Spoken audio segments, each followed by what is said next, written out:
ትግራይ ሰላም እንዳያገኝ ሆን ብሎ ጦርነት ጠማቂ ነው፣ ግጭት ፈጣሪ ነው። በተለይ ደግሞ ትግራይ ውስጥ ደግሞ የውስጥ መከፋፈል እንዴ ማን ሆነና ነው በየቀኑ ትግራይ ውስጥ የሚፈጠረውን ችግር የሚቀፈቅፈው? ማን ሆነና ነው? እናቶ ጌታቸው እንዲህ አይነት ፖለቲካ ውስጥ ከሚገቡ አርፈው ቢቀመጡ ዩኒቨርሲቲ ውስጥ ገብተው እያስተማሩ ቢኖሩ ይሻላል። በምንም ተአምር ይሄ ትግራይ ሰላም እንዳያገኝ ትግራይ የሚባል ክልል እንደሌሎቹ ክልሎች በስሬ ካልተንበረከከ ካልተገዛ በስተቀር እንቅልፍ አልተኛም ብሎ የሚሰራ መንግስት። ኢትዮጵያ ሁኔታ እጅግ በጣም አሳሳቢ ነው። ምናልባትም ያለማጋነን በታሪካችን ገጥሞን ከሚያውቁ ችግሮች በጣም በባሰ እና በጠነከረ ሁኔታ አጠቃላይ የሆነ የህልውና ችግር ውስጥ ነው ያለን። እንግዲህ የህልውና ሲባል እስካሁን ድረስ ትግል ይደረግ የነበረው ለዲሞክራሲ ነው፣ ለመልካም አስተዳደር ነው፣ ለእኩልነት ጥያቄ ነው፣ ለህግ የበላይነት ነው። ከዛም አልፎ ደግሞ አንዳንድ ጊዜ ለሉዓላዊነት ሊሆን ይችላል፣ ለሀገር አንድነት ሊሆን ይችላል። አሁን ግን እነዛ ነገሮች ሁሉ ቅልጦት የሆኑበት ሁኔታ ነው ኢትዮጵያ ላይ የተፈጠረው እና አጠቃላይ አሁን የደረስንበት ደረጃ እንደ ህዝቡም እንደ ሀገርም የመቀጠልና ያለመቀጠል ጥያቄ ውስጥ ነው የገባ ነው እና በአስተሳሰብም በፖለቲካ ትስስርም በጣም የተራራቅንበትና ከፍተኛ የሆነ የፖለቲካ ቀውስ ውስጥ የገባንበት ሁኔታ ነው ያለው እና ከፍተኛ የሆነ ምናልባትም በታሪካችን አይተነው በማናቀው መጠንና ሽፋን የእርስ በርስ ጦርነት ውስጥ ነው ያለነው። ከፍተኛ የሆነ የፖለቲካ ጡዘትና ቅራኔ ውስጥ ነው ያለነው። ኢኮኖሚው የህዝቡን አጠቃላይ ኑሮ ከመኖር ወደ አለመኖር እየቀየረው ነው። የህዝቡ ትስስር በረጅም ጊዜ የታሪክ ሂደት የተገነባ ትስስር በከፍተኛ ደረጃ እየተበጣጠሰ ያለበት ሁኔታ ነው ያለው እና በአጠቃላይ ያለንበትን ሁኔታ ስናየው በታሪካችን ገጥሞን በማያውቅ መጠን በከፍተኛ የአገርና የህዝብ የህልውና ጥያቄ ውስጥ ነው የወደቅነው እና ኦሬዲ የመፈራረስ ሂደት ውስጥ የመተላለቅ ሂደት ውስጥ ነው ያለነው እና አሁን ጥያቄው ይሄን ሂደት አቁመን እንደገና ህልውናችንን አስጠብቀን መቀጠል እንችላለን ወይስ አንችልም የሚል ሁኔታ ውስጥ ነው ያለነው እና ይሄ ከራሳችን ያለፈ ታሪክም ከሌሎች አገሮች ሁኔታም ጋር ሲነጻጸር እጅግ በጣም ከባድና አሳሳቢ ችግር ውስጥ ነው እንደ ሀገርና እንደ ህዝብ ያለ ነው ማለት ይቻላል። ከምንም ነገር በላይ የሚያስፈልገን ሰላም ነበር። ከምንም ነገር በላይ የሚያስፈልገን መተባበር ነበር። ከምንም ነገር በላይ የሚያስፈልገን ትኩረታችንን በልማትና በሰላም ጉዳይ ማድረግ ነበር። አለመታደል ሆኖ ግን አሁን ባለፉት 7 ዓመታት ከአንድ ግጭት ከአንድ ቅራኔ ወደ ሌላ ግጭትና ቅራኔ ነው እየተሸጋገርን ያለው። በትግራይ የተካሄደው ጦርነት አከራካሪ ነው። በመቶ ሺዎችም ይሁን በሚሊዮን የሚቆጠር ህዝብ ያለቀበት ጦርነት ነው። እዛ አካባቢ የነበረ የልማት እንቅስቃሴ እንዳልነበር ሆኖ የፈራረሰበት ሁኔታ ነው የተፈጠረው እና ህዝቡ በጣም ከፍተኛ የሆነ ቀውስ ውስጥ ነው የገባው፣ እልቂት ውስጥ ነው የገባው። አሁን ህሊና ያለን ሰዎች ብንሆን በአገራችን አገርን ለማስተዳደር የሚበቃ ስርዓትና መንግስት ቢኖር ኖሮ ያን ሀዘን የደረሰበትን ጭፍጨፋ የደረሰበትን ህዝብ እንዴት አድርገን አይምሮውን ስለንቦናውን እንጠግነው፣ የፈራረሰውን ልማት እንዴት አድርገን በትብብርና በፍጥነት እንገንባው የሚል ጉዳይ ላይ ነበር መነጋገር የነበረብን መወያየት የነበረብን። ግን ለዛ አልታደልንም። በተለይ በአሁኑ ሰዓት በመንግስት ደረጃ አዲስ አበባ ላይ የተቀመጠው አገዛዝ ከሰላም ሳይሆን ከጦርነት ይጠቀማል ብሎ የሚያስብ የአገዛዝ ስልጣኔ ሊራዘም የሚችለው ሊጠናከር የሚችለው ጦርነት በማካሄድ እና ሁሉም ላይ ጦርነት እየከፈትኩኝ በስሬ አንበርክኬ በመግዛት ነው። ሰላም ካለ የልማት ጥያቄ ይመጣል፣ የመልካም አስተዳደር ጥያቄ፣ የዲሞክራሲ ጥያቄ ይመጣል። ያ ደግሞ ለስልጣኔ በላይነቴ እና ለእድሜ ችግር ይፈጥራል ብሎ የሚያስብ አገዛዝ ነው። ይሄን ከመጣበት ዕለት ጀምሮ በተከታታይ በተደጋጋሚ በተግባር ሲያሳይ ነበር አገዛዝ። ጦርነትን አንድ ቦታ ላይ ጀምሮ ሳይጨርስ ሌላ ቦታ ላይ እንደገና አቅዶ የሚጀምር አገዛዝ እና ይሄ አሁን በስልጣን ላይ ያለው አገዛዝ ከሰላም እጠቀማለሁ ብሎ የሚያስብ አይደለም። ሰላም ይጎዳኛል የምጠቀመው ከጦርነት ነው ብሎ የሚያምን አገዛዝ። ጦርነት ባስገዳጅ ሁኔታ የሚመጣበት ሳይሆን ጦርነትን ፈልጎና አቅዶ ፕሮጀክት አድርጎ የሚያካሄድ መንግስት። እኔ በዚህ ላይ ብዥታ ካለን ሌሎች ምናራምዳቸው አቋሞች ሁሉ ችግር ያለባቸው ነው የሚሆኑት። ስለዚህ በመጀመሪያ መረዳት ያለብን ይሄን እውነት ነው።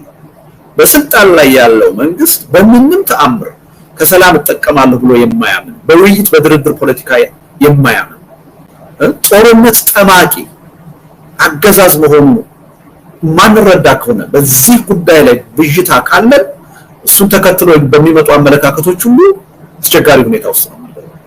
ምን ለማለት ነው ይሄን የፈለኩትኝ? አሁን የፕሪቶሪያ ስምምነትን ተከትሎ የተፈጠሩ አስተሳሰቦች ነበሩ። የፕሪቶሪያው ስምምነት ዘላቂ ሰላም በኢትዮጵያ እንደሚያመጣ፣ የፌደራል መንግስት ያን የፕሪቶሪያ ስምምነት አክብሮ መሬት ላይ በተግባር እንደሚለውጠውና የተፈጠረው አንጻራዊ ሰላም ዘላቂ እንደሚሆን የሚገምቱ ሰዎች ነበሩ። ትልቁ ስህተት እዛ ላይ እኔ የፕሪቶሪያው ስምምነት በተፈረመ ማግስት አንድ መጣጥፍ ለንባብ አብቅቼ ነበረ። መጣጥፉ ምንድነው የሚለው?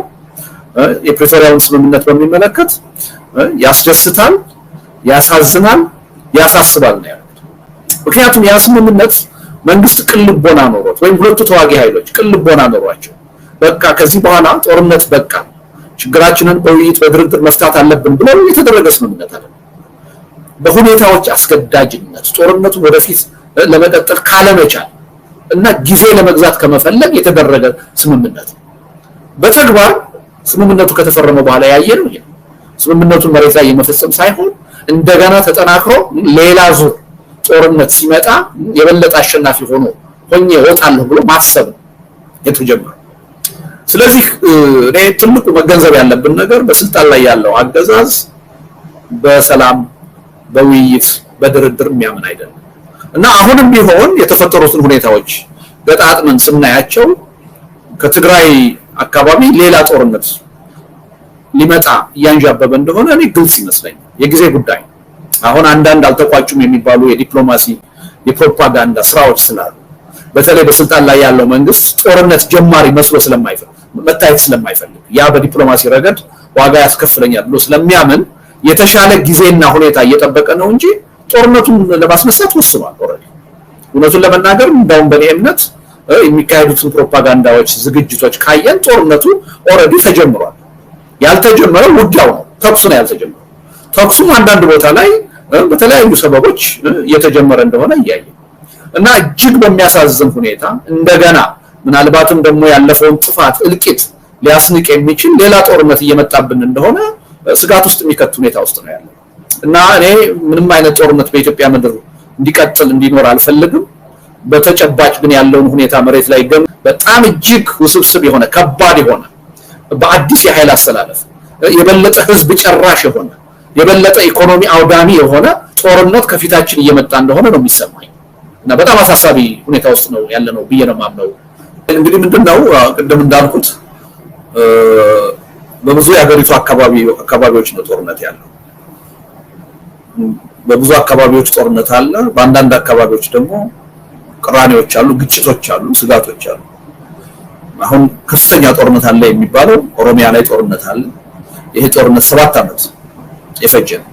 በዚህ 7 ዓመት ውስጥ ያለማጋነን 20-30 ጊዜ ለመጨረሻ ጊዜ የሚል ዘመቻ አካሂዷል መንግስት። ግን ችግሩን ሊፈታው አልቻለም። የበለጠ ጦርነቱ የሚሸፍነው አካባቢ እየሰፋ የሚጠይቀው እልቂት የበለጠ እየበዛ ነው የመጣው እና ኦሮሚያ አካባቢ አሁን በከፊል ማለት ይቻላል ከፍተኛ የሆነ ቀውስ ነው ያለው። ህዝቡ በሰላም ወጥቶ መግባት የማይችልበት ሰርቶ ማደር የማይችልበት ሁኔታ ነው የተፈጠረው።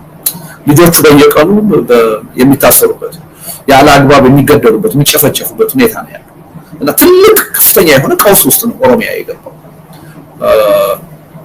አማራ ክልል ሲመጣ ይሄ 2 ዓመት አለፈ። ትጥቃችሁን አስፈታለሁ የሚል እብሪት ይዞ እንደ ህዝብ ትጥቅ ለማስፈታት በመንቀሳቀሱ ያው ጦርነት ፈንድቶ አሁን አማራ ክልል ከ2 ዓመት በላይ በጦርነት ውስጥ ነው ያለው። አማራ ክልል እንዳውም በከፊል በግማሽ ነው ኦልሞስት 80-90% አካባቢ የአማራ ክልል የጦርነት አካባቢ እና በአማራ ክልልም አሁን 7-8 ጊዜ ለመጨረሻ ጊዜ እየተባለ ለ3 ወር ጊዜ እየተባለ ዘመቻ እየተከፈተ ምንም ያመጣ ውጤት የለም። እንዳውም ታጣቂ ኃይሎቹ የበለጠ እየተጠናከሩ ከተከላካይነት ወደ አጥቂነት እየተሸጋገሩ ያለበት ሁኔታ ነው የሚታየው። ክልሉ አጠቃላይ ከኢኮኖሚ ውጭ ሆኗል። ቱሪዝም የለም፣ ንግድ የለም፣ አጠቃላይ እንቅስቃሴ የለም። አማራ ክልል አሁን 4-5 ሚሊዮን ህፃናት ወጣቶች ወደ ትምህርት ቤት መሄድ የማይችሉበት ሁኔታ የተፈጠረው እና አሁን ያለውን ሳይሆን የመጪውን ትውልድ እድል ሁሉ እየገደለ ያለ ጦርነት ውስጥ የተገባው። ይሄን ጦርነት በምንም ተአምር መንግስት ሊያሸንፍ አይችልም፣ ሊያረጋጋውም አይችልም። ግን ቀድመን ከጦርነት ተጠቀማለሁ ብሎ የሚያምን መንግስት ስለሆነ የአማራ ክልልንም ከፋፍሎ እርስ በርስን በማዋጋት ራሱን ገብቶ በመውጋት ጦርነቱን ቀጣይ አድርጎታል።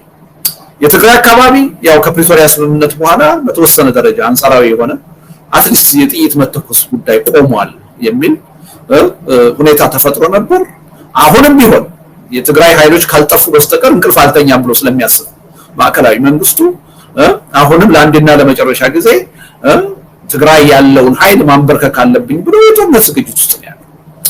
እንግዲህ ይሄ ስለ ጦርነት እያወራ ነው። በግጭት ደረጃ ካየን በሶማሊያ ክልልና በኦሮሚያ ክልል ከፍተኛ የሚባል ለብዙ ሺህ ህዝቦች መፈናቀል የሆነ ግጭት አለ። ራሱ ሶማሌ ክልል ውስጥ አዲስ የጦርነት እንቅስቃሴዎች እየተጀመሩ ለሰላም ብለው ገብተው የነበሩ ኃይሎች እንደገና ትጥቅ ወደ ማንሳት ይሄዱ። በሶማሌና በአፋር ክልል ተመሳሳይ ለሰዎች መሞት ምክንያት የሆነ ግጭት አለ፣ አለመግባባት አለ። አሁን የአፋር ጉዳይ በጣም አቅጣጫውን እየሳተ ነው። ከኤርትራ ኃይሎችም ጋራ የመተባበርና ከኢትዮጵያ መንግስት ጋራ ጦርነት ውስጥ የመግባት ሁኔታ እያየን ነው። ጋምቤላ፣ ቤኒሻንጉል ላለፉት 7 ዓመታት በግጭት በጦርነት ሲታመሱ ነው የኖሩት። ደቡብ አካባቢ አንጻራዊ ሰላም አለበት የሚባለው አካባቢ ሁሉ በየአዋሳኝ አካባቢዎች ግጭቶች አሉ። እንዳውም አሁን ቅርብ ጊዜ በደቡብ ራሱ የፋኖ እንቅስቃሴ የተጀመረ መሆኑን እየሰማን ነው። የደቡብ ፋኖንን በሚል ጠበንጃ ይዘው የሚንቀሳቀሱ ኃይሎች እየተፈጠሩ እያየን ነው። አጠቃላይ ሀገሩ ከዳር እስከ ዳር ወደ ቀውስ ነው እየገባ ያለው እና በአጭር ጊዜ ምናልባት መንግስት የለሽ ሁኔታ ውስጥ የምንገባበት እና ወደ ለየለት የእርስ በርስ መጨፋጨፍ የምንገባበት ሁኔታ ነው እየተፈጠረ ያለው እና ሀገሪቱን የሚቆጣጠር መንግስት አይደለም ያለው። አዲስ አበባ ላይ ቁጭ ብሎ ህዝብና ህዝብን እያጋጨ ጦርነት እያካሄደ የስልጣን እድሜን አዲስ አበባ ላይ ያራዝማለሁ እሱን እስካደረኩ ድረስ ደግሞ ውጤታማ ነኝ ብሎ የሚያምን መንግስት ነው ያለው እና ሀገሪቱ በጣም በሚያሳዝን ሁኔታ በእንዲህ አይነት መንግስትና አገዛዝ እጅ ነው የወደቀችው እና አጠቃላይ ሀገራዊ ሁኔታውን ስታየው ቀውስ ውስጥ ነው ያለው። እጅግ ውስብስብ የሆነ ከባድ ቀውስ ውስጥ ነው ያለው ማለት ይቻላል። ህዝባዊነት አለው። መጀመሪያ ፋኖች እኮ ወደ ትጥቅ ትግል ሲገቡ እዚህ ግባ የሚባል ኃይል አልነበራቸው። ክላሽንኮቭ የታጠቁ ወጣቶች ናቸው የነበሩት። በውስጣቸው አንድ ኮሎኔል ወይም አንድ ጀነራልም አልነበረም። ፕሮፌሽናል የሆነ ሰራዊትም አልነበራቸው እና ብሶት ነው ይዘው የገቡት፣ የህዝብ ድጋፍ ነው ይዘው የገቡት። በሂደት ግን አሁን ወደ መደበኛ ሰራዊትነት እየተቀየሩ እያየን ከባድ መካከለኛ መሳሪያዎችን የታጠቁበት ሁኔታ እያየን እና ከተከላካይነት ወደ አጥቂነት እየተሸጋገሩ መሆኑን እያየን ይሄን የአማራ ክልል ችግር በሰላማዊ መንገድ ለመፍታት በጣም ይቻል ነበር። እንደውም እኮ አማራ አካባቢ ያለው አጠቃላይ የፖለቲካ ሁኔታ ለገዢው ፓርቲ የተመቸ ነው የነበረው። አብዛኛው የአማራ የፖለቲካ እኮ ልሂቅ ከ2 ዓመት በፊት እኮ ያገዛዙ ደጋፊ ነበር። የጠቅላይ ሚኒስትር አብይ አህመድ እኮ ደጋፊ ነበር። በዚህ ሰው አማካኝነት እንጠቀማለን የሚል አመለካከት ነው የነበረው። ነገር ግን ገፍቶ ያው ቀደም አገዛዙ በስሩ ካልተንበረከክሽ በስተቀር እድሜ ይኖረኛል ስልጣኔ ይረጋጋል ብሎ ስለማያምን ቀጥታ ካልተንበረከካችሁ ትጥቃችሁን ካልፈታችሁ ወደሚል እንቅስቃሴ ነው እና ይሄን ችግር ምንም ጥርጥር የለውም መጀመሪያም ጦርነቱ መነሳት አልነበረበትም። ከተነሳም በኋላ በቀላሉ በውይይትና በድርድር መፍታት ይቻል ነበር። ችግሩ ምንድነው? አገዛዙ ፍላጎት የለውም። ስለዚህ አገዛዙ አሁን በሰላም ችግሩን ለመፍታት በሽምግልና ችግሩን ለመፍታት ሞክራለሁ እያለ ፕሮፓጋንዳ ሲያሰራጭ እንሰማለን። እያለ ግን ያለው ምንድነው? ጠመንጃችሁን አስቀምጡና እንታረቅ ነው እያለ ያለው። ምን እያለ ነው? በሌላ አባባል ተሸነፉና እንታረቅ ነው እያለ ያለው። ሁለት ተፋላሚ ኃይል አንዱ ተሸንፎ አይደለም ወደ ድርድር ወደ እርቅ የሚመጣው። ሁለቱም አሸናፊ ለመሆን የተሻለ ስምምነት ላይ ለመድረስ ነው። ይሄ መንግስት ግን እርቅ የሚለው ይሄ መንግስት አንቺ ተሸንፈሽ ትጥቅሽን ፈተሽ በሱ ስር ተንበርክከሽ መተዳደር መገዛት ስትጀምሪ ነው። ትግራይ ውስጥ ጦርነቱን ያስቀጠለው ይሄ ነው። ኦሮሚያ ውስጥ ጦርነቱን ያስቀጠለው ይሄ ነው። አማራ ክልል ውስጥ አሁን ጦርነቱ የበለጠ ተጠናክሮ እንዲቀጥል ያደረገው ይህ አመለካከት ነው። በምንም ተአምር በሰላም ድርድር አያምንም። እሱ ስለ ሰላም ድርድር ሲያወራ ምን እያለ ነው? ተሸነፉና ትጥቃችሁን ፍቱና በኔ ስር ሁኑና እንታረቅ ነው። ይሄ በየትኛውም ዓለም ውጤት አምጥቶ የሚያውቅ አስተሳሰብ አይደለም። እና ሪሊ ኢትዮጵያ ውስጥ የገጠመን ችግር በሰላም በውይይት በድርድር መፈታት የማይችል ችግር ሆኖ አይደለም ወይ? ኢትዮጵያ ውስጥ አሁን የገጠመን ችግር ሌሎች ህዝቦች ሌሎች ሀገሮች ባለፈ ታሪክ ገጥሟቸው ያላለፉት አዲስ ችግር ሆኖ አይደለም። ሌሎች ህዝቦችና ሀገሮች ገጥሟቸው የተሻገሩት ችግር ነው እኛም ውስጥ ያለው። ትልቁ ችግር እኛ ጋር ምንድነው? ችግሩ የተፈጠረውን ችግር በውይይት በድርድር የመፍታት የፖለቲካ ባህል ያለው ፍላጎት ያለው አገዛዝ አይደለም ያለው። ሁሉን ነገር በጠመንጃ ፈቷል። ሁሉን ነገር በስሬ አንበርክኬ መግዛት እችላለሁ ብሎ የሚያምን አገዛዝ ነው ያለው። በዛ ምክንያት ነው ችግሩ ሊፈጠር ያልቻለው። እና ዋናው ተጠያቂው ፌደራል መንግስቱ ነው። ፌደራል መንግስቱ በእውነት ከልቡ የሰላም አጀንዳ ቢያራምድ ኖሮ ችግሮችን በውይይት በድርድር ለመፍታት ፍላጎት ቢኖረው ኖሮ በጣም በብዙ ርቀት ኢትዮጵያ ወደ ሰላም የመግባት እድል ነበራት። መጀመሪያም የዛ አይነት አስተሳሰብ ያለው መንግስት ነው ብሎ ነው የኢትዮጵያ ህዝብ በተሳሳተ መንገድ ደግፎት የቆመው ይሄን አገዛዝ።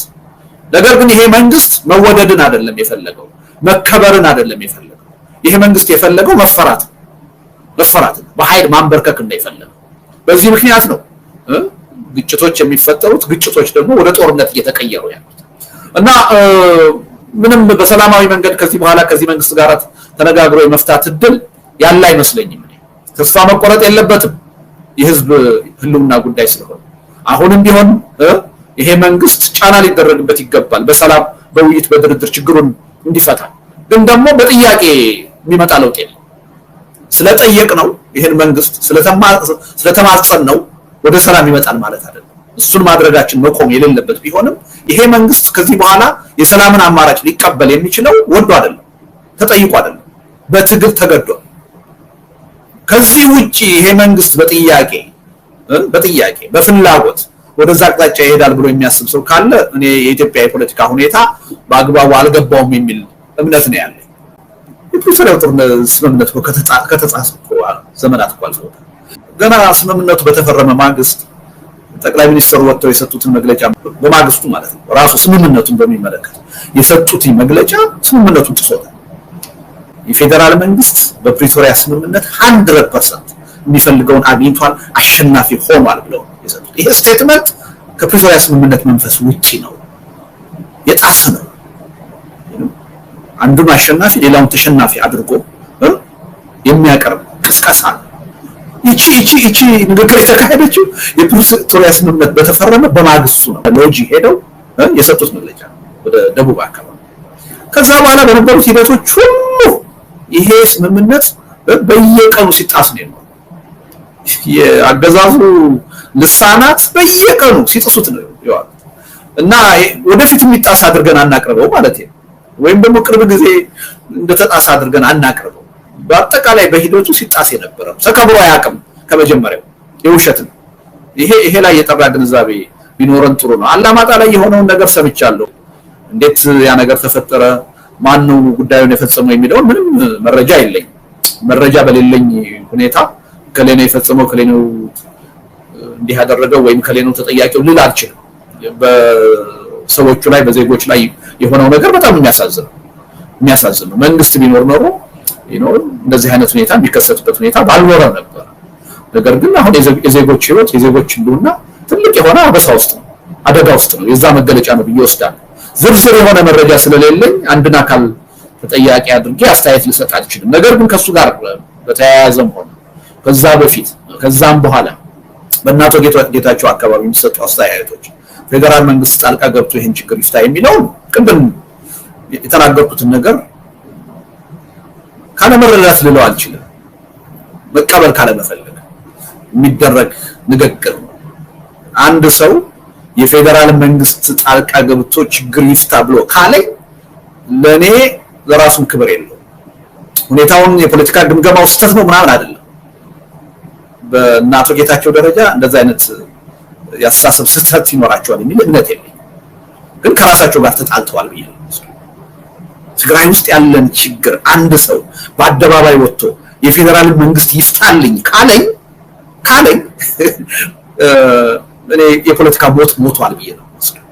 በምንም ተአምር ማን ሆነና ነው በየቀኑ ትግራይ ውስጥ የሚፈጠረውን ችግር የሚቀፈቅፈው? ማን ሆነና ነው? ለዛ ችግር ማን ነው ተጠያቂውና ነው?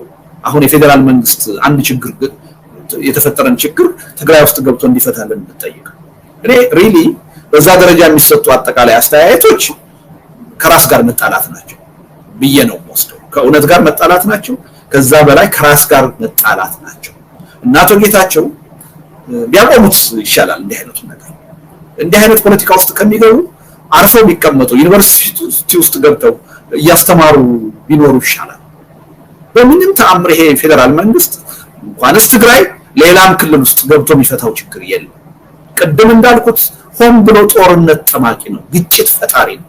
በተለይ ደግሞ ትግራይ ውስጥ ደግሞ የውስጥ መከፋፈል እንዲኖር፣ ትግራይ ሰላም እንዳያገኝ፣ ትግራይ የሚባል ክልል እንደሌሎቹ ክልሎች በስሬ ካልተንበረከከ ካልተገዛ በስተቀር እንቅልፍ አልተኛም ብሎ የሚሰራ መንግስት ላለፉት 7 ዓመታት የሰራቸውን ስራዎች ደርድረን ብንገመግማቸው ይሄን በበቂ ሁኔታ የሚያረጋግጡ ናቸው። ስለዚህ አንድ ሰው ተነስቶ አሁን ትግራይ ውስጥ ያለን ችግር የፌደራል መንግስት ወይም ጠቅላይ ሚኒስትር አብይ ጣልቃ ገብተው ይፍታልኝ ብሎ ከነገረኝ ለኔ ሐቁን የካደ ሰው አይደለም ይሄ ሰው፣ ለኔ ራሱን የካደ ሰው። እኔ በዚህ ደረጃ ነው የማየው ማለት ነውና ትርጉም አይሰጠኝም እንዲህ አይነቱ ንግግር። ከአማራ ኃይሎች ጋር የትግራይ ኃይሎች ይገናኛሉ የሚል አባባል ይቀርባል። የትግራይ ኃይሎች ከአማራ ኃይሎች ጋር ግንኙነት እየፈጠሩ ነው የሚል ክስ በፌደራል መንግስት በኩል ሲቀርብ ሰማለሁ። እኔ በተጨባጭ ይሄ ስለመሆኑ መረጃ የለኝም። መረጃ ባይኖረኝም ግን አይሆንም ልል አልችልም። ሊሆን ይችላል ብዬ አምናለሁ። ማንኛውም ኢትዮጵያ ውስጥ ያለ ኃይል አጌንስት የፌደራል መንግስቱ ተባብሬ ልቁም አይልም ብዬ ልከራከራለሁ። ምክንያቱም በስልጣን ላይ ያለው አገዛዝ ሁሉንም በጋራም በተናጠልም አሸንፌ ስልጣኔን አራዝማለሁ ብሎ ያመነ አካል የሁሉም ጠላት ሆኖ የቆመ አገዛዝ ነው። በዚህ ሁኔታ አገር ውስጥ ያሉ የፖለቲካ ኃይሎች አይተባበሩም ብዬ ልገምት አልችልም። ወደ ትብብር ሄዳሉ የሚል ግምት ነው ያለኝ፣ ግን የተጨበጠ መረጃ የለኝም በዛ ረገድ። እኔም እንደማንኛውም ሰው የሚባለውን ነው የምሰማው ማለት ነው። ከኤርትራም ጋር በተመሳሳይ ሁኔታ የኤርትራ መንግስትና የትግራይ ኃይሎች አንድ ላይ እየቆሙ ነው፣ አንድ ላይ እያሴሩ ነው፣ ፌደራል መንግስቱን በጋራ ሆነው ለመውጋት እየተስማሙ ነው ይባላል። አሁንም ተጨባጭ መረጃ የለኝም ሳይሆን ከሻዕቢያም ጋራ ተባብረው የኢትዮጵያን ችግር እፈታለሁ ብሎ ማሰብ ወይም የትግራይን ችግር እፈታለሁ ብሎ ማሰብ ትክክል ነው ብዬ አላምንም። እምነቴ ይሄ ሆኖ ግን በትግራይ ኃይሎችና በኤርትራ መንግስትም በኩል ግንኙነት አይፈጠርም ብዬ አልደመድምም። ሊፈጥሩ ይችላሉ። ለምን? ፌደራል መንግስት የትግራይ ኃይሎችን ካላጠፋው እንቅልፍ አልተኛም ብሎ ወስኗል በአንድ በኩል። በሌላ በኩል ደግሞ የባህር ጥያቄ ያለ ቦታውና ያለ ጊዜው አንስቶ በኤርትራ ላይ ጦርነት የማወጅ ስራ እየሰራ ነው፣ የማስፈራራት ስራ እየሰራ ነው። እንዲህ አይነት ፖለቲካዊ ሁኔታ ሲፈጠር እነዚህ ሁለት ኃይሎች ትብብር አያስቡም ልል አልችልም። ገፊ ምክንያት አለ ወደዛ እንዲሄዱ የሚያደርግ ያ ግንኙነት ያ ስምምነት በእኔ በኩል ማለት ነው። በቂ መረጃም ባይኖረኝ ባላቅ በዛ ደረጃ የሚደረግ ትብብር ለትግራይም ለኢትዮጵያም ይጠቅማል የሚል እምነት ባይኖረኝ ትብብሩ ግን አይኖርም ብዬ ልላቸው፣ እንዳውም የመሆን እድሉ ሰፊ ነው የሚል እምነት ነው። ይሄ በስልጣን ላይ የተቀመጠ መንግስት ይሄን ነው ማወቅ ያለበት። በምንም ተአምር ይገናኛሉ፣ ወዳጅ ይሆናሉ፣ ይተባበራሉ የማይባሉ ኃይሎችንም የማስተባበር አቅም ያለው ያ አቅም ከየት ነው የሚመነጨው? ሁሉንም አጠፋለሁ የሚለው አስተሳሰቡ ነው ያን የሚፈጥር። ስለዚህ ለዛ ትብብር ዋናው ተጠያቂ ለኔ ማንም አይደለም፣ ትብብር የሚፈጥሩት ኃይሎች አይደሉም ዋናው ተጠያቂዎች። እነሱማ የህልውና ፈተና ገጥሟቸዋል። የህልውና ፈተና ውስጥ የወደቀ አንድ ኃይል ከማንም ጋር ሊተባበር ሊል ይችላል። ዋናው ተጠያቂ ሁሉንም ካላንበረከኩ፣ ሁሉንም ካላሸነፉ አልተኛም የሚለው የፌደራል መንግስቱ ነው ተጠያቂ። ስለዚህ አሁን ይሄ መንግስት በዚህ መልኩ ጦርነትን እንደ አንድ ያገዛዝ መሳሪያ እየተጠቀመ ለምን አጌንስትን የተተባበራላችሁ ብሎ ሊወቅስ አይችልም። ራሱን ነው መጠየቅ ያለበት። ለምንድን ነው እነዚህ ኃይሎች እየተባበሩ ያሉት? ትናንት ከትናንት በፊት እንደ ጠላት ይተያዩ የነበሩ ኃይሎች እርስ በርስ እንዳውም ግጭት ውስጥ አለመግባባት ውስጥ የነበሩ ኃይሎች ዛሬ ከኔ በተጻራሪ ቆመው ለምንድን ነው የሚተባበሩት ብሎ ራሱን መጠየቅና ለዛ ተገቢ መልስ ነው መስጠት ያለበት። ዋናው ምክንያት ራሱ የፈጠረው ችግር። ስለዚህ አሁን በኤርትራና በትግራይ የሚለው የህዝብ ግንኙነትም በጣም አጥብቄ ነው የምደግፈው። የማንኛው እዚህ አካባቢ ያለ ህብረተሰብ ከጎረቤቱ ጋር መግባባት አለበት፣ መስማማት አለበት የሚል እምነት አለ። ስለዚህ በኤርትራ ህዝብና በትግራይ ህዝብ ደረጃ የሚካሄድ የህዝብ ለህዝብ ግንኙነት አንደኛ ዘግይቷል ነው እንጂ የምለው አሁን ተጀመረ ከተባለ እኔ አልቃወምም። ህዝብ ለህዝብ ግንኙነቱ መጠናከር አለበት የሚል እምነት ነው ያለው። በመካከላቸውም በትግራይና በኤርትራ መካከል ያለ ችግርም በውይይት በድርድር ነው እንጂ ወደፊት መፈታት ያለበት በጦርነትና በግጭት መፈታት አለበት ብዬ አላምንም። ነገር ግን ልክ ቅድም የአቶ ጌታቸው ኃይል ትግራይ ውስጥ የተፈጠረን ችግር በማዕከላዊ መንግስት ጣልቃ ገብነት እንዲፈታ መጠየቁ ስህተት ነው ያልኩትን ያህል ትግራይም ውስጥ ኤርትራም ውስጥ ያለው ትግራይም ውስጥ ኢትዮጵያም ውስጥ ያለን ችግር ከሻቢያ ጋር በመተባበር እፈታለሁ ብሎ ማሰብም በአስተሳሰብ ደረጃ ስህተት ነው ብዬ ነው። በጣም የተሳሳተ አካሄድ ነው የሚል እምነት ነው ያለኝ። ነገር ግን ይህ አይነት ትብብር እየመጣ ነው ወይ? በእኔ ግምት እየመጣ ነው። ምክንያቱም የማዕከላዊ መንግስቱ አካሄድ ትናንት በጠላትነት የሚታዩ ኃይሎች ሁሉ አሁን የመጣባቸውን የህልውና አደጋ ግምት ውስጥ አስገብተው ከፌደራል መንግስቱ ተጻራሪ ህብረት አንድነት እንዲፈጥሩ የሚያደርግ ስልት ነው እየተከተለ ያለው። ለዛ ውድቀት ለዛ ተጠያቂነት መውሰድ ያለበት የፌደራል መንግስቱ ነው የሚል እምነት ነው። በትግራይ ኃይሎችም በቀጥታ መንግስት ግን አይጠይቅም ብዬ ልጠረጥራቸው። ቅድም እንዳልኩ ፍላጎቱ ከአንድ ጦርነት ወደ ሌላ ጦርነት መሸጋገር ስለሆነ አንድ ኃይል ከጎኑ አድርጎ ከሌላ ኃይል ጋር መዋጋት እንደ ቋሚ ስልት የሚወስድ ስለሆነ ጠይቋል ቢባል አይደንቀኝም። ሊጠይቅ ይችላል። አንድ ሁለተኛ የትግራይ ኃይሎች በእርግጥ እንደሚሉት ሻቢያንም ለመውጋት የአማራ ኃይሎችንም ከፌደራል መንግስት ጋር ሆነው እንዲወጉ ተጠይቀው እምቢ ካሉ ደግሞ በጣም ትክክለኛ እርምጃ ነው የወሰዱት የሚል እምነት አለ። ተገቢ እርምጃ ነው የወሰዱት። ጉዳዩ ሆኗል አልሆነም በሚለው ያለኝ ጥርጣሬ እንደተጠበቀ ሆኖ ከሆነ በጣም ትክክለኛ እርምጃ ነው የወሰዱት። የትግራይ ኃይሎች አማራ ክልል ውስጥ ፌደራል መንግስት ጦርነት ሲከፍት ፌደራል መንግስት በአማራ ኃይሎች ላይ ዘመቻ ማካሄዱን አልደገፉም። አብዛኛዎቹ የአማራ ኃይሎች የትግራይን ጦርነት ደግፈው ከፌደራል መንግስቱ ጋር ቆመው ነበር። በዛ ቂም በቀል አማራ ክልል ውስጥ ፌደራል መንግስቱ ጦርነት ሲፈጥር መደገፍ አለብን የሚል እንቅስቃሴ በተግባር አላየሁም። በተግባር አይደለም እንዳውም አንዳንድ የትግራይ አክቲቪስቶች የፖለቲካ ሰዎች በአደባባይ ወጥተው አማራ ክልል የሚካሄደውን ጦርነት ሲያወግዙ ነው ያየሁት።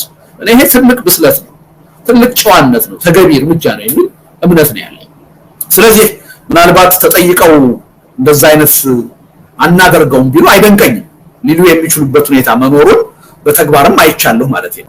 አሁን ያለው አንጻራዊ ሰላም የትግራይ ህዝብ በብዙ ማህበራዊ፣ ኢኮኖሚያዊ፣ ፖለቲካዊ ችግር ውስጥ ሆኖ ቢያንስ ጥይት ሳይጮህበት የሚቀጥልበትም ሁኔታ ለብዙ ጊዜ ይቀጥላል የሚል እምነት የለኝም። ምናልባት ነገሮች ከፊታችን ባሉ ሳምንታት፣ ወራት ወደ ለየለት ጦርነት የሚገባበትን ሁኔታ ሊፈጠር ይችላል የሚል ስጋት ነው ያለው። እርግጠኛ ባልሆነ እኔ ባለኝ ግምገማ ያ አይነት ሁኔታ ነው የሚታየኝ። ቅድም እንዳልኩት ከሁለት ዓመት በፊት የነበረውና አሁን ያለው የኃይል አስተላለፍ ተቀይሯል። ማዕከላዊ መንግስቱም መገንዘብ ያቃተው ይሄን ነው። ሁለት ዓመት በኃይል አስተላለፍ ደረጃ የተሻለ ጥንካሬ ላይ የነበረው ፌደራል መንግስቱ ነበር። የተሻለ ጦርነት የማሸነፍ እድል የነበረው ፌደራል መንግስት፣ ብዙ አጋሮች ነበሩ።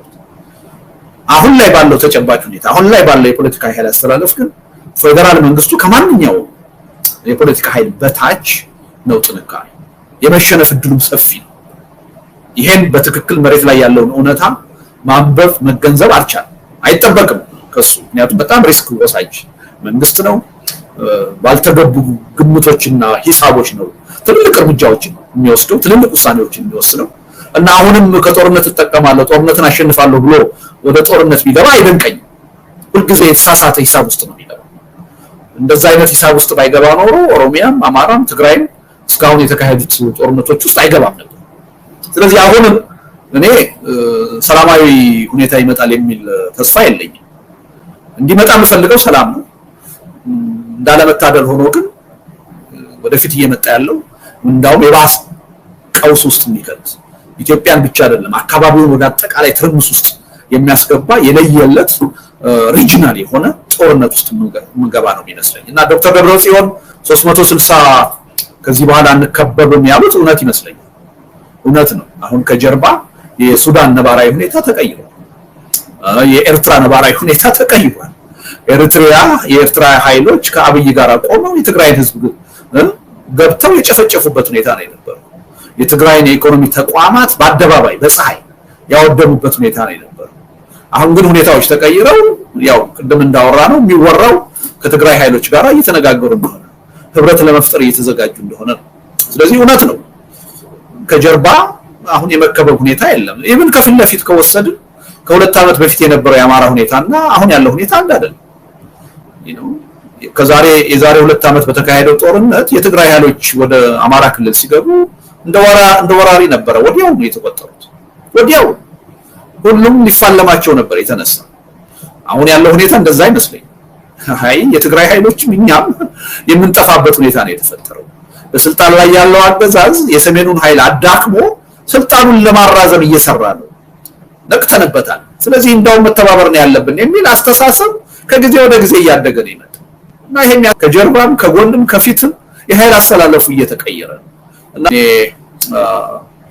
ይገባኛል ማለት ነው ተገቢ ግምገማ ነው የሚል እምነት አለ ዞሮ ዞሮ የትኛው አይነት ግምገማ ይኖራል የሚያስፈልገን አሁን ለኔ የተመቸ ጊዜ አለና ጦርነት ውስጥ ልግባ ወደሚል አመለካከት መሄድ አለብን ብያለሁ የቱንም ያህል የማሸነፍ እድል እንዳለን እንኳን ብናውቅ በተቻለና አቅም ጦርነትን ማስወገድ አቮይድ ማድረግ አለብን የሚል እምነት ነው ያለው ከዚህ በኋላ የትግራይ እናቶች ማለቀስ አለባቸው ብያለሁ የትግራይ ወጣቶች ልጆች ከዚህ በኋላ ማለቅ አለባቸው ብያለሁ ስለዚህ ጦርነቱን አሸንፋለሁ በሚል ካልኩሌሽንም ወደ ጦርነት መገባት አለበት ብያለሁ ግን ደግሞ ሰላም ባንድ ወገን ጥረት ሊመጣ እንደማይችል ደግሞ እረዳለሁ ማዕከላዊ መንግስቱ አሁንም በኃይል አንበረከካለሁ የሚለውን አሰራሩ መርሁን ካልቀየረ በስተቀር ጦርነት አይቀሬ ነው የሚሆነው ትግራይ ኃይሎች እየተዘጋጁ አይደለም የጦርነት ዝግጅት የለም አላቀም ሊኖርም ይችላል አይኖርም ይችላል ወራቱን ለመናገር ካልኖረ ግን ይደንቀኛል በጣም ካልኖረ ይደንቀኛል ምክንያቱም በየቀኑ የታማጆር ሹሙ እየወጣ የሀገሪቱ ጠቅላይ ሚኒስትር ፓርላማ ላይ እየቀረቡ እያሰራሩ ነው የትግራይ ህዝብ በጣንብህ እያሉ ነው ወዮልህ እያሉ ነው የትግራይ ኃይሎች በዚህ ወቅት የማይዘጋጁ ከሆነ ታሪካዊ ስህተት ነው የሚሆነው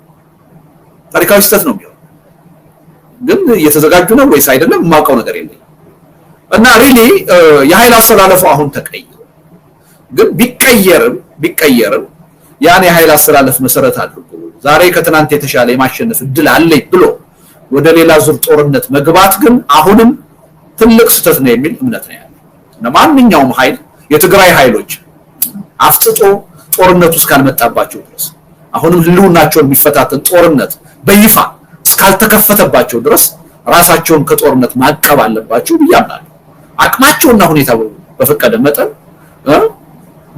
መጠን ራሳቸውን ከጦርነት ማራቅ አለባቸው ብያምናለሁ ይሄ ማለት ግን መዘጋጀት የለባቸው ማለት ግን አይደለም ማንንም ኃይል ኢትዮጵያ ውስጥ የአብይ አገዛዝ እስካለ ድረስ ዝግጅት እያደረኩ ነው ቢለኝ አይደንቀኝም ስህተት ነው ልላችሁ ባይዘጋጅ ነው የሚገርመኝ ምክንያቱም ህልውና ፈተና ይሄ ኃይል በስልጣን ላይ እስካለ ድረስ ማናችንም የህልውና ደህንነት የለም ማናችንም የህልውና ዋስትና የለም ስለዚህ አንድ አካባቢ ያለ ኃይል አደጋ እየመጣብኝ ነው ብሎ ራሱን ቢያዘጋጅ አይደንቀኝም እኔ መሆን ያለበትን እያደረገ ነው ብዬ ነው ማለት አሁን በታሪካችን እንደ የትግራይ ጦርነት አይነት ጦርነት አጋጥሞና ያውቃል በፍጹም አጋጥሞና ያውቃል ምናልባት እኮ ዘመናዊ ኢትዮጵያ የምትባለው አገር ከተፈጠረች በኋላ በብዙ የጦርነት ሂደት አልፈናል በነዛ ጦርነቶች ሁሉ የሞተውን የሰው ኃይል ብንደምረው በትግራይ ጦርነት የሞተውን ያህል አልሞተም።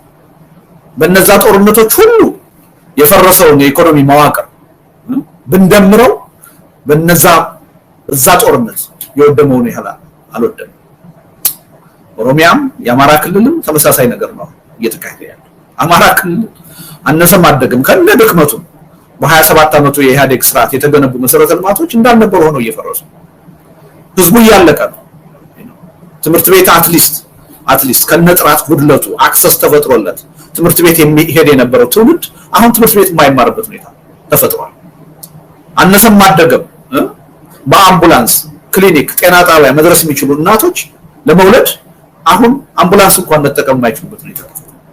አጠቃላይ ህዝቡ ትልቅ ቀውስ ውስጥ ነው ያለው፣ ትልቅ ችግር ውስጥ ነው ያለው እና ይሄ ጦርነት አሁን ይሄ ያለው ጦርነት እንኳንስ አይደለም አዲስ ጦርነት ተፈጥሮ እንኳንስ አይደለም አሁን በተፈጠረው ቅድም ባቀረብኩት የኃይል አስተላለፍ መሰረት የሚካሄድ አዲስ ሪጂናል ጦርነት ተፈጥሮና የአሁኖቹ ጦርነቶች በሰላምና በድርድር ሳይፈቱ ከቀጠሉ ራሱ እንደ ሀገርም እንደ ህዝቡ የመቀጠል ህልውና የለም።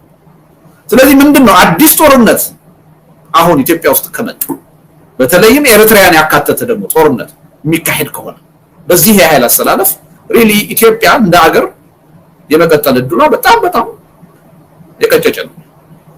በአጭር ጊዜ ስቴትለስ የሆነ ሁኔታ ውስጥ ነው። በአጭር ጊዜ ያለፈውን የትግራይ ጦርነት የሩዋንዳውን ጭፍጨፋ የሚያስከነዳ የእርስ በርስ መጨፋጨፍ በተላለቅ ውስጥ ነው። ኢትዮጵያ ብቻ አይደለችም፣ አጠቃላይ ሪጅኑ ቀውስ ውስጥ ነው እና በወደፊቱ የአካባቢው የፖለቲካ ሁኔታ ሪሊ የአካባቢውን ካርታ የሚቀይር የሶቨርኒቲ ጥያቄን የሚያመሰቃቅል ችግር ሊመጣ ይችላል እና ሪሊ ደካማ ሆነን በችግር ውስጥ ሆነን አገርና መንግስት የሚባል ኤንቲቲ ኖሮን እንቀጥላለን ወይ የሚለው ራሱ ጥያቄ ውስጥ ነው እና ሁለንተናዊ የሆነ ኢማጂን ልናደርገው የማንችል ቀውስ ውስጥ ነው፣ ችግር ውስጥ ነው። ይሄን ነው ማሰብ ያለብን እንጂ የኃይል ሚዛኑ ተቀይሯል፣ በዚህ ጦርነት ማን ያሸንፋል የሚለው ካልኩሌሽን ውስጥ ገብተን ይሄን ሪስክ መውሰድ አለብን የሚለው ነገር የለም። ጦርነት አፍጦ ከመጣ መዋጋት ተፈጥሯዊ ግዴታ፣ ምንም ማድረግ አይቻልም። እጁን አጣጥፎ የሚቀመጥ ኃይል እንደሌለ አውቃለሁ።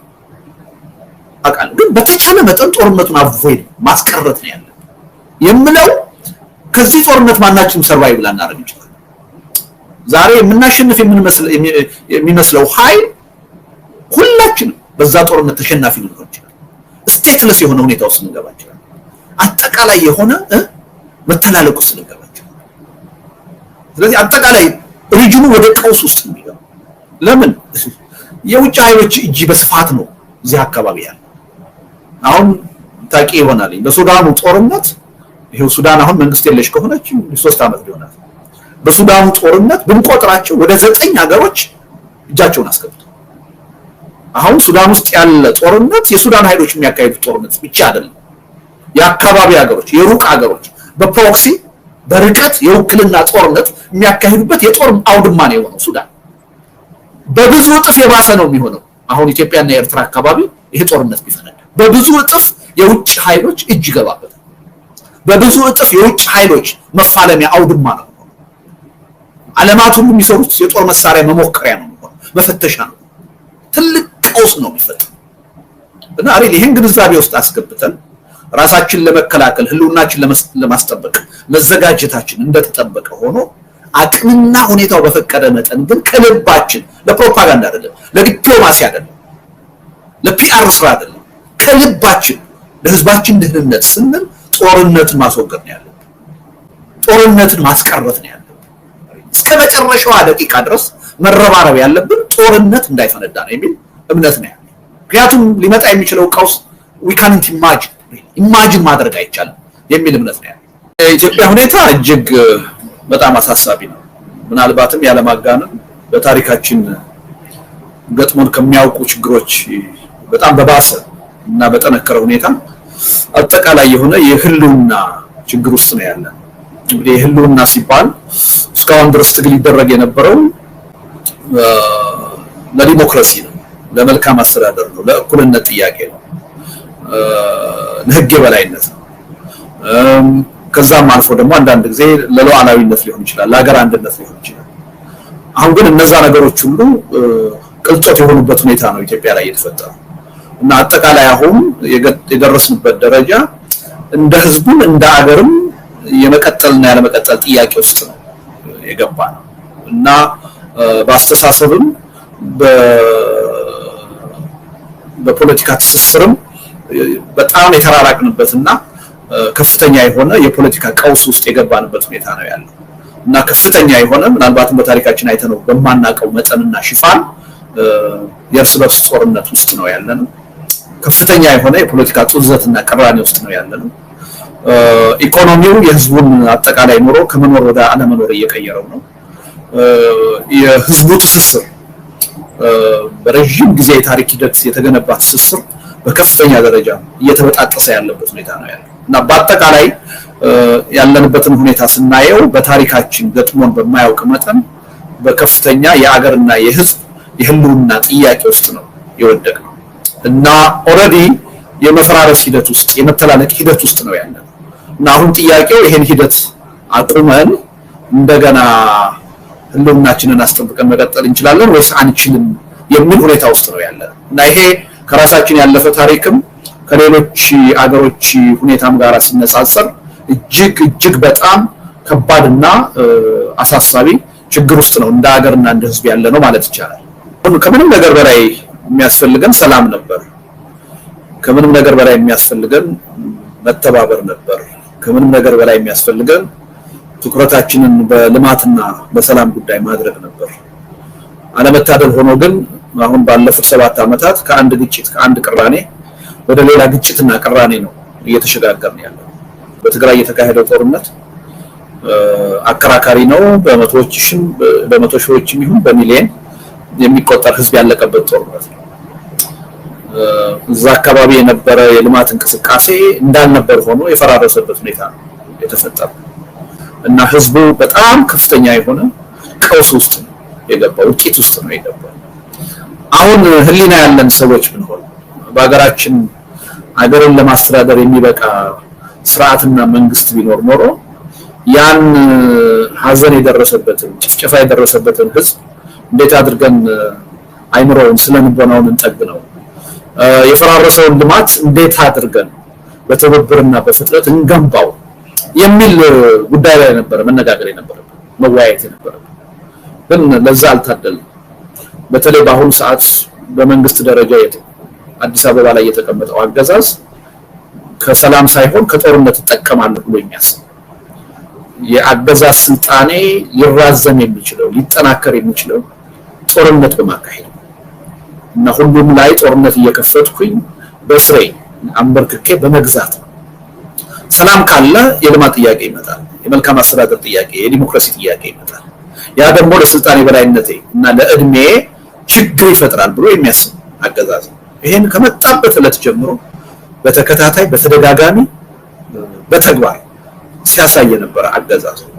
ጦርነትን አንድ ቦታ ላይ ጀምሮ ሳይጨርስ ሌላ ቦታ ላይ እንደገና አቅዶ የሚጀምር አገዛዝ ነው እና ይሄ አሁን በስልጣን ላይ ያለው አገዛዝ ከሰላም እጠቀማለሁ ብሎ የሚያስብ አይደለም። ሰላም ይጎዳኛል የምጠቀመው ከጦርነት ነው ብሎ የሚያምን አገዛዝ ነው። ጦርነት ባስገዳጅ ሁኔታ የሚመጣበት ሳይሆን ጦርነትን ፈልጎና አቅዶ ፕሮጀክት አድርጎ የሚያካሄድ መንግስት ነው።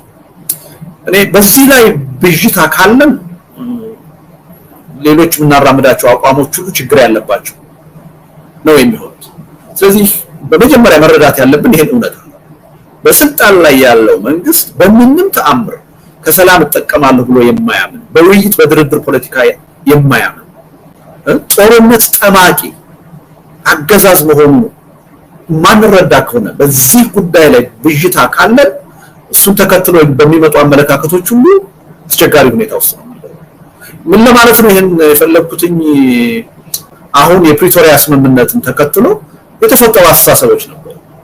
የፕሪቶሪያው ስምምነት ዘላቂ ሰላም በኢትዮጵያ እንደሚያመጣ፣ የፌደራል መንግስት ያን የፕሪቶሪያ ስምምነት አክብሮ መሬት ላይ በተግባር እንደሚለውጠውና የተፈጠረው አንጻራዊ ሰላም ዘላቂ እንደሚሆን የሚገምቱ ሰዎች ነበሩ። ትልቁ ስህተት እዛ ላይ እኔ የፕሪቶሪያው ስምምነት በተፈረመ ማግስት አንድ መጣጥፍ ለንባብ አብቅቼ ነበረ። መጣጥፉ ምንድነው የሚለው? የፕሪቶሪያውን ስምምነት በሚመለከት ያስደስታል፣ ያሳዝናል፣ ያሳስባል ነው ያለው። ምክንያቱም ያ ስምምነት መንግስት ቅልቦና ኖሮት ወይም ሁለቱ ተዋጊ ኃይሎች ቅልቦና ኖሯቸው በቃ ከዚህ በኋላ ጦርነት በቃ ችግራችንን በውይይት በድርድር መፍታት አለብን ብለው የተደረገ ስምምነት አለ። በሁኔታዎች አስገዳጅነት ጦርነቱን ወደፊት ለመቀጠል ካለመቻል እና ጊዜ ለመግዛት ከመፈለግ የተደረገ ስምምነት በተግባር ስምምነቱ ከተፈረመ በኋላ ያየነው ይሄ ስምምነቱን መሬት ላይ የመፈጸም ሳይሆን እንደገና ተጠናክሮ ሌላ ዙር ጦርነት ሲመጣ የበለጠ አሸናፊ ሆኜ እወጣለሁ ብሎ ማሰብ የተጀመረው። ስለዚህ እኔ ትልቁ መገንዘብ ያለብን ነገር በስልጣን ላይ ያለው አገዛዝ በሰላም በውይይት በድርድር የሚያምን አይደለም እና አሁንም ቢሆን የተፈጠሩትን ሁኔታዎች ገጣጥመን ስናያቸው ከትግራይ አካባቢ ሌላ ጦርነት ሊመጣ እያንዣበበ እንደሆነ እኔ ግልጽ ይመስለኛል። የጊዜ ጉዳይ አሁን አንዳንድ አልተቋጩም የሚባሉ የዲፕሎማሲ የፕሮፓጋንዳ ስራዎች ስላሉ በተለይ በስልጣን ላይ ያለው መንግስት ጦርነት ጀማሪ መስሎ መታየት ስለማይፈልግ ያ በዲፕሎማሲ ረገድ ዋጋ ያስከፍለኛል ብሎ ስለሚያምን የተሻለ ጊዜና ሁኔታ እየጠበቀ ነው እንጂ ጦርነቱን ለማስነሳት ወስኗል። ኦሬዲ እውነቱን ለመናገር እንደውም በእኔ እምነት የሚካሄዱትን ፕሮፓጋንዳዎች ዝግጅቶች ካየን ጦርነቱ ኦሬዲ ተጀምሯል። ያልተጀመረው ውጊያው ነው፣ ተኩሱ ነው ያልተጀመረው። ተኩሱም አንዳንድ ቦታ ላይ በተለያዩ ሰበቦች እየተጀመረ እንደሆነ እያየ እና እጅግ በሚያሳዝን ሁኔታ እንደገና ምናልባትም ደግሞ ያለፈውን ጥፋት እልቂት ሊያስንቅ የሚችል ሌላ ጦርነት እየመጣብን እንደሆነ ስጋት ውስጥ የሚከት ሁኔታ ውስጥ ነው ያለው እና እኔ ምንም አይነት ጦርነት በኢትዮጵያ ምድር እንዲቀጥል እንዲኖር አልፈልግም። በተጨባጭ ግን ያለውን ሁኔታ መሬት ላይ በጣም እጅግ ውስብስብ የሆነ ከባድ የሆነ በአዲስ የኃይል አስተላለፍ የበለጠ ህዝብ ጨራሽ የሆነ የበለጠ ኢኮኖሚ አውዳሚ የሆነ ጦርነት ከፊታችን እየመጣ እንደሆነ ነው የሚሰማኝ እና በጣም አሳሳቢ ሁኔታ ውስጥ ነው ያለነው ብዬ ነው የማምነው። እንግዲህ ምንድነው ቅድም እንዳልኩት በብዙ የሀገሪቱ አካባቢዎች ነው ጦርነት ያለው። በብዙ አካባቢዎች ጦርነት አለ። በአንዳንድ አካባቢዎች ደግሞ ቅራኔዎች አሉ፣ ግጭቶች አሉ፣ ስጋቶች አሉ።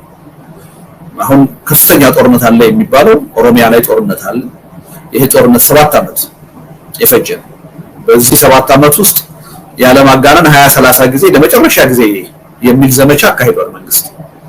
ግን ችግሩን ሊፈታው አልቻለም። የበለጠ ጦርነቱ የሚሸፍነው አካባቢ እየሰፋ የሚጠይቀው እልቂት የበለጠ እየበዛ ነው የመጣው እና ኦሮሚያ አካባቢ አሁን በከፊል ማለት ይቻላል ከፍተኛ የሆነ ቀውስ ነው ያለው። ህዝቡ በሰላም ወጥቶ መግባት የማይችልበት ሰርቶ ማደር የማይችልበት ሁኔታ ነው የተፈጠረው። ልጆቹ በየቀኑ የሚታሰሩበት ያለ አግባብ የሚገደሉበት የሚጨፈጨፉበት ሁኔታ ነው ያለው እና ትልቅ ከፍተኛ የሆነ ቀውስ ውስጥ ነው ኦሮሚያ የገባው። አማራ ክልል ሲመጣ ይሄ 2 ዓመት አለፈ። ትጥቃችሁን አስፈታለሁ የሚል እብሪት ይዞ እንደ ህዝብ ትጥቅ ለማስፈታት በመንቀሳቀሱ ያው ጦርነት ፈንድቶ አሁን አማራ ክልል ከ2 ዓመት በላይ በጦርነት ውስጥ ነው ያለው። አማራ ክልል እንዳውም በከፊል በግማሽ ነው ኦልሞስት 80-90% አካባቢ የአማራ ክልል የጦርነት አካባቢ እና በአማራ ክልልም አሁን 7-8 ጊዜ ለመጨረሻ ጊዜ እየተባለ ለ3 ወር ጊዜ እየተባለ ዘመቻ እየተከፈተ ምንም ያመጣ ውጤት የለም። እንዳውም ታጣቂ ኃይሎቹ የበለጠ እየተጠናከሩ ከተከላካይነት ወደ አጥቂነት እየተሸጋገሩ ያለበት ሁኔታ ነው የሚታየው። ክልሉ አጠቃላይ ከኢኮኖሚ ውጭ ሆኗል። ቱሪዝም የለም፣ ንግድ የለም፣ አጠቃላይ እንቅስቃሴ የለም። አማራ ክልል አሁን 4-5 ሚሊዮን ህፃናት ወጣቶች ወደ ትምህርት ቤት መሄድ የማይችሉበት ሁኔታ የተፈጠረው እና አሁን ያለውን ሳይሆን የመጪውን ትውልድ እድል ሁሉ እየገደለ ያለ ጦርነት ውስጥ የተገባው። ይሄን ጦርነት በምንም ተአምር መንግስት ሊያሸንፍ አይችልም፣ ሊያረጋጋውም አይችልም። ግን ቀድመን ከጦርነት ተጠቀማለሁ ብሎ የሚያምን መንግስት ስለሆነ የአማራ ክልልንም ከፋፍሎ እርስ በርስን በማዋጋት ራሱን ገብቶ በመውጋት ጦርነቱን ቀጣይ አድርጎታል። የትግራይ አካባቢ ያው ከፕሪቶሪያ ስምምነት በኋላ በተወሰነ ደረጃ አንጻራዊ የሆነ አትሊስት የጥይት መተኮስ ጉዳይ ቆሟል የሚል ሁኔታ ተፈጥሮ ነበር። አሁንም ቢሆን የትግራይ ኃይሎች ካልጠፉ በስተቀር እንቅልፍ አልተኛም ብሎ ስለሚያስብ ማዕከላዊ መንግስቱ አሁንም ለአንድና ለመጨረሻ ጊዜ ትግራይ ያለውን ኃይል ማንበርከክ አለብኝ ብሎ የጦርነት ዝግጅት ውስጥ ነው ያለው። እንግዲህ ይሄ ስለ ጦርነት እያወራን ነው። በግጭት ደረጃ ካየን በሶማሊያ ክልልና በኦሮሚያ ክልል ከፍተኛ የሚባል ለብዙ ሺህ ህዝቦች መፈናቀል የሆነ ግጭት አለ። ራሱ ሶማሊያ ክልል ውስጥ አዲስ የጦርነት እንቅስቃሴዎች እየተጀመሩ ለሰላም ብለው ገብተው የነበሩ ኃይሎች እንደገና ትጥቅ ወደ ማንሳት ይሄዱ። በሶማሌና በአፋር ክልል ተመሳሳይ ለሰዎች መሞት ምክንያት የሆነ ግጭት አለ፣ አለመግባባት አለ። አሁን የአፋር ጉዳይ በጣም አቅጣጫውን እየሳተ ነው። ከኤርትራ ኃይሎችም ጋራ የመተባበርና ከኢትዮጵያ መንግስት ጋራ ጦርነት ውስጥ የመግባት ሁኔታ እያየን ነው። ጋምቤላ፣ ቤኒሻንጉል ላለፉት 7 ዓመታት በግጭት በጦርነት ሲታመሱ ነው የኖሩት። ደቡብ አካባቢ አንጻራዊ ሰላም አለበት የሚባለው አካባቢ ሁሉ በያዋሳኝ አካባቢዎች ግጭቶች አሉ። እንዳውም አሁን ቅርብ ጊዜ በደቡብ ራሱ የፋኖ እንቅስቃሴ የተጀመረ መሆኑን እየሰማን ነው። የደቡብ ፋኖንን በሚል ጠበንጃ ይዘው የሚንቀሳቀሱ ኃይሎች እየተፈጠሩ እያየን ነው። አጠቃላይ ሀገሩ ከዳር እስከ ዳር ወደ ቀውስ ነው እየገባ ያለው እና በአጭር ጊዜ ምናልባት መንግስት የለሽ ሁኔታ ውስጥ የምንገባበት እና ወደ ለየለት የእርስ በርስ መጨፋጨፍ የምንገባበት ሁኔታ ነው እየተፈጠረ ያለው እና ሀገሪቱን የሚቆጣጠር መንግስት አይደለም ያለው። አዲስ አበባ ላይ ቁጭ ብሎ ህዝብና ህዝብን እያጋጨ ጦርነት እያካሄደ የስልጣን እድሜን አዲስ አበባ ላይ ያራዝማለሁ እሱን እስካደረኩ ድረስ ደግሞ ውጤታማ ነኝ ብሎ የሚያምን መንግስት ነው ያለው እና ሀገሪቱ በጣም በሚያሳዝን ሁኔታ በእንዲህ አይነት መንግስትና አገዛዝ እጅ ነው የወደቀችው እና አጠቃላይ ሀገራዊ ሁኔታውን ስታየው ቀውስ ውስጥ ነው ያለው። እጅግ ውስብስብ የሆነ ከባድ ቀውስ ውስጥ ነው ያለው ማለት ይቻላል። ህዝባዊነት አለው። መጀመሪያ ፋኖች እኮ ወደ ትጥቅ ትግል ሲገቡ እዚህ ግባ የሚባል ኃይል አልነበራቸው። ክላሽንኮቭ የታጠቁ ወጣቶች ናቸው የነበሩት። በውስጣቸው አንድ ኮሎኔል ወይም አንድ ጀነራልም አልነበረም።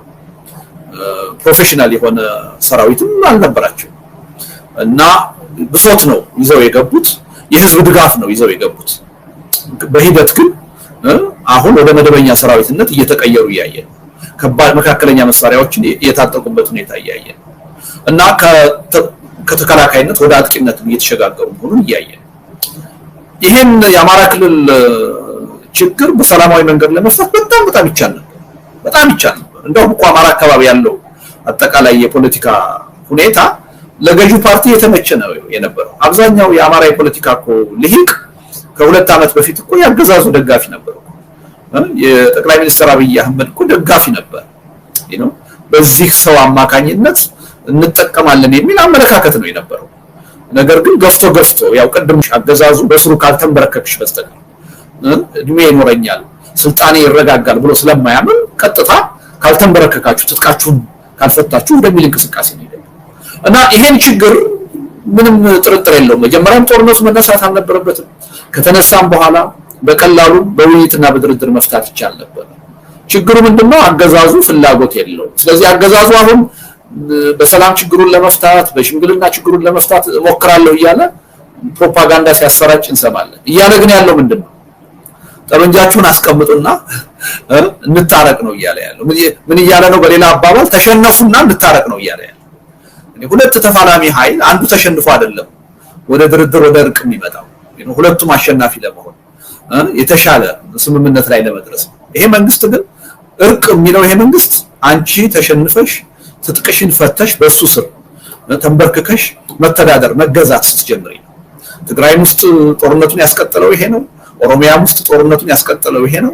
አማራ ክልልም ውስጥ አሁን ጦርነቱ የበለጠ ተጠናክሮ እንዲቀጥል ያደረገው ይሄ አመለካከት በምንም ተአምር በሰላም ድርድር ያመነ እሱ ስለ ሰላም ድርድር ሲያወራ ምን እያለ ነው? ተሸነፉና ትጥቃችሁን ፍቱና በኔ ስር ሁኑና እንታረቅ ነው። ይሄ በየትኛውም ዓለም ውጤት አምጥቶ የሚያውቅ አስተሳሰብ አይደለም እና ሪሊ ኢትዮጵያ ውስጥ የገጠመን ችግር በሰላም በውይይት በድርድር መፈታት የማይችል ችግር ሆኖ አይደለም ወይ? ኢትዮጵያ ውስጥ አሁን የገጠመን ችግር ሌሎች ህዝቦች ሌሎች ሀገሮች ባለፈ ታሪክ ገጥሟቸው ያላለፉት አዲስ ችግር ሆኖ አይደለም። ሌሎች ህዝቦችና ሀገሮች ገጥሟቸው የተሻገሩት ችግር ነው እኛም ውስጥ ያለው። ትልቁ ችግር እኛ ጋር ምንድነው? የተፈጠረውን ችግር በውይይት በድርድር የመፍታት የፖለቲካ ባህል ያለው ፍላጎት ያለው አገዛዝ አይደለም ያለው። ሁሉን ነገር በጠመንጃ ፈቷል። ሁሉን ነገር በስሬ አንበርክኬ መግዛት እችላለሁ ብሎ የሚያምን አገዛዝ ነው ያለው። በዛ ምክንያት ነው ችግሩ ሊፈጠር ያልቻለው እና ዋናው ተጠያቂው ፌደራል መንግስቱ ነው። ፌደራል መንግስቱ በእውነት ከልቡ የሰላም አጀንዳ ቢያራምድ ኖሮ ችግሮችን በውይይት በድርድር ለመፍታት ፍላጎት ቢኖረው ኖሮ በጣም በብዙ ርቀት ኢትዮጵያ ወደ ሰላም የመግባት እድል ነበራት። መጀመሪያም የዛ አይነት አስተሳሰብ ያለው መንግስት ነው ብሎ ነው የኢትዮጵያ ህዝብ በተሳሳተ መንገድ ደግፎት የቆመው ይሄን አገዛዝ። ነገር ግን ይሄ መንግስት መወደድን አይደለም የፈለገው፣ መከበርን አይደለም የፈለገው።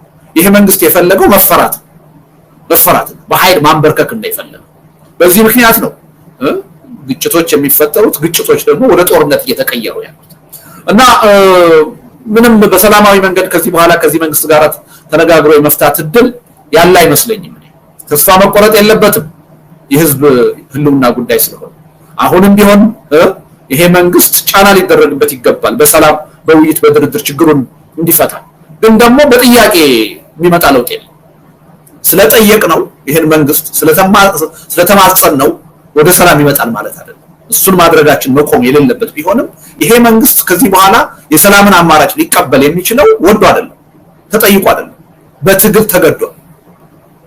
ከዚህ ውጪ ይሄ መንግስት በጥያቄ በፍላጎት ወደዛ አቅጣጫ ይሄዳል ብሎ የሚያስብ ሰው ካለ እኔ የኢትዮጵያ የፖለቲካ ሁኔታ በአግባቡ አልገባውም የሚል እምነት ነው ያለኝ። የፕሪቶሪያው ስምምነት ከተጻፈ ዘመናት አልፈዋል። ገና ስምምነቱ በተፈረመ ማግስት ጠቅላይ ሚኒስትሩ ወጥተው የሰጡትን መግለጫ በማግስቱ ማለት ነው ራሱ ስምምነቱን በሚመለከት የሰጡትን መግለጫ ስምምነቱን ጥሶታል። የፌደራል መንግስት በፕሪቶሪያ ስምምነት 100% የሚፈልገውን አግኝቷል፣ አሸናፊ ሆኗል ብለው የሰጡት ይሄ ስቴትመንት ከፕሪቶሪያ ስምምነት መንፈስ ውጪ ነው፣ የጣሰ ነው። አንዱን አሸናፊ ሌላውን ተሸናፊ አድርጎ የሚያቀርብ ቅስቀሳ ነው። ይቺ ንግግር የተካሄደችው የፕሪቶሪያ ስምምነት በተፈረመ በማግስቱ ነው። ሎጂ ሄደው የሰጡት መግለጫ ወደ ደቡብ አካባቢ። ከዛ በኋላ በነበሩት ሂደቶች ሁሉ ይሄ ስምምነት በየቀኑ ሲጣስ ነው።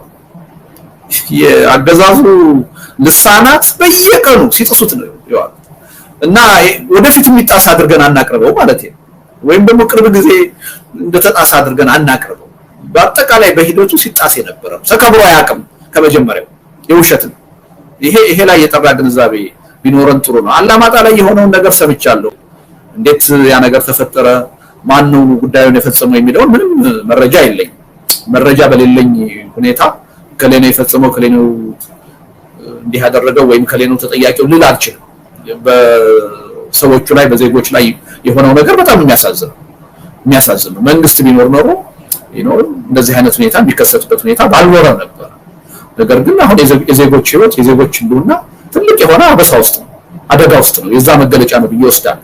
ዝርዝር የሆነ መረጃ ስለሌለኝ አንድን አካል ተጠያቂ አድርጌ አስተያየት ልሰጥ አልችልም። ነገር ግን ከሱ ጋር በተያያዘም ሆነ ከዛ በፊት ከዛም በኋላ በእናቶ ጌታቸው አካባቢ የሚሰጡ አስተያየቶች ፌደራል መንግስት ጣልቃ ገብቶ ይሄን ችግር ይፍታ የሚለው ቅድም የተናገርኩትን ነገር ካለመረዳት ልለው አልችልም። መቀበል ካለመፈለግ የሚደረግ ንግግር ነው። አንድ ሰው የፌደራል መንግስት ጣልቃ ገብቶ ችግር ይፍታ ብሎ ካለኝ ለኔ ለራሱን ክብር የለውም። ሁኔታውን የፖለቲካ ግምገማው ስህተት ነው ምናምን አይደለም።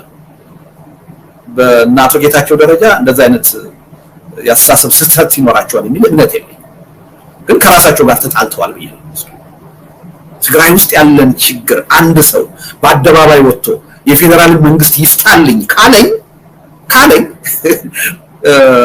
እኔ የፖለቲካ ሞቷል ብዬ ነው። በምንም ተአምር ማን ሆነና ነው በየቀኑ ትግራይ ውስጥ የሚፈጠረውን ችግር የሚቀፈቅፈው? ማን ሆነና ነው? ለዛ ችግር ማን ነው ተጠያቂውና ነው? አሁን የፌደራል መንግስት አንድ ችግር የተፈጠረን ችግር ትግራይ ውስጥ ገብቶ እንዲፈታልን እንጠይቅ። እኔ ሪሊ በዛ ደረጃ የሚሰጡ አጠቃላይ አስተያየቶች ከራስ ጋር መጣላት ናቸው ብዬ ነው ወስደው። ከእውነት ጋር መጣላት ናቸው። ከዛ በላይ ከራስ ጋር መጣላት ናቸው። እናቶ ጌታቸው ቢያቆሙት ይሻላል እንዲህ አይነቱ ነገር። እንዲህ አይነት ፖለቲካ ውስጥ ከሚገቡ አርፈው ቢቀመጡ ዩኒቨርሲቲ ውስጥ ገብተው እያስተማሩ ቢኖሩ ይሻላል። በምንም ተአምር ይሄ ፌደራል መንግስት እንኳንስ ትግራይ ሌላም ክልል ውስጥ ገብቶ የሚፈታው ችግር የለም። ቅድም እንዳልኩት ሆን ብሎ ጦርነት ጠማቂ ነው፣ ግጭት ፈጣሪ ነው። በተለይ ደግሞ ትግራይ ውስጥ ደግሞ የውስጥ መከፋፈል እንዲኖር፣ ትግራይ ሰላም እንዳያገኝ፣ ትግራይ የሚባል ክልል እንደሌሎቹ ክልሎች በስሬ ካልተንበረከከ ካልተገዛ በስተቀር እንቅልፍ አልተኛም ብሎ የሚሰራ መንግስት ላለፉት 7 ዓመታት የሰራቸውን ስራዎች ደርድረን ብንገመግማቸው ይሄን በበቂ ሁኔታ የሚያረጋግጡ ናቸው። በአጭር ጊዜ ስቴትለስ የሆነ ሁኔታ ውስጥ ነው። በአጭር ጊዜ ያለፈውን የትግራይ ጦርነት የሩዋንዳውን ጭፍጨፋ የሚያስከነዳ የእርስ በርስ መጨፋጨፍ መተላለቅ ውስጥ ነው። ኢትዮጵያ ብቻ አይደለችም፣ አጠቃላይ ሪጅኑ ቀውስ ውስጥ ነው። እና በወደፊቱ የአካባቢው የፖለቲካ ሁኔታ ሪሊ የአካባቢውን ካርታ የሚቀይር የሶቨርኒቲ ጥያቄን የሚያመሰቃቅል ችግር ሊመጣ ይችላል። እና ሪሊ ደካማ ሆነን በችግር ውስጥ ሆነን አገርና መንግስት የሚባል ኤንቲቲ ኖሮን እንቀጥላለን ወይ የሚለው ራሱ ጥያቄ ውስጥ ነው።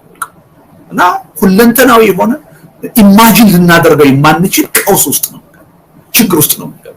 ይሄን ነው ማሰብ ያለብን እንጂ የኃይል ሚዛኑ ተቀይሯል፣ በዚህ ጦርነት ማን ያሸንፋል የሚለው ካልኩሌሽን ውስጥ ገብተን ይሄን ሪስክ መውሰድ አለብን የሚለው ነገር የለም። ጦርነት አፍጦ ከመጣ መዋጋት ተፈጥሯዊ ግዴታ፣ ምንም ማድረግ አይቻልም። እጁን አጣጥፎ የሚቀመጥ ኃይል እንደሌለ አውቃለሁ። ግን በተቻለ መጠን ጦርነቱን አቮይድ ማስቀረት ነው ያለው የምለው። ከዚህ ጦርነት ማናችንም ሰርቫይቭ ላናደርግ እንችላለን።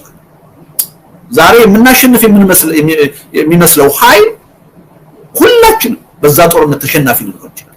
ስቴትለስ የሆነ ሁኔታ ውስጥ ልንገባ ይችላል። አጠቃላይ የሆነ መተላለቅ ውስጥ ልንገባ ይችላል። ስለዚህ አጠቃላይ ሪጅኑ ወደ ቀውስ ውስጥ የሚገባ ለምን የውጭ ኃይሎች እጅ በስፋት ነው እዚህ አካባቢ ያለው። አሁን ታቂ ይሆናል በሱዳኑ ጦርነት፣ ይሄው ሱዳን አሁን መንግስት የለሽ ከሆነች 3 ዓመት ሊሆናል። በሱዳኑ ጦርነት ብንቆጥራቸው ወደ 9 ሀገሮች እጃቸውን አስገብተው አሁን ሱዳን ውስጥ ያለ ጦርነት የሱዳን ኃይሎች የሚያካሂዱት ጦርነት ብቻ አይደለም። የአካባቢ ሀገሮች፣ የሩቅ ሀገሮች በፕሮክሲ በርቀት የውክልና ጦርነት የሚያካሂዱበት የጦር አውድማ ነው የሆነው ሱዳን። በብዙ እጥፍ የባሰ ነው የሚሆነው አሁን ኢትዮጵያና ኤርትራ አካባቢ ይሄ ጦርነት ቢፈነዳ በብዙ እጥፍ የውጭ ኃይሎች እጅ ይገባበታል። በብዙ እጥፍ የውጭ ኃይሎች መፋለሚያ አውድማ ነው። ዓለማት ሁሉ የሚሰሩት የጦር መሳሪያ መሞከሪያ ነው፣ መፈተሻ ነው። ትልቅ ቀውስ ነው የሚፈጠረው።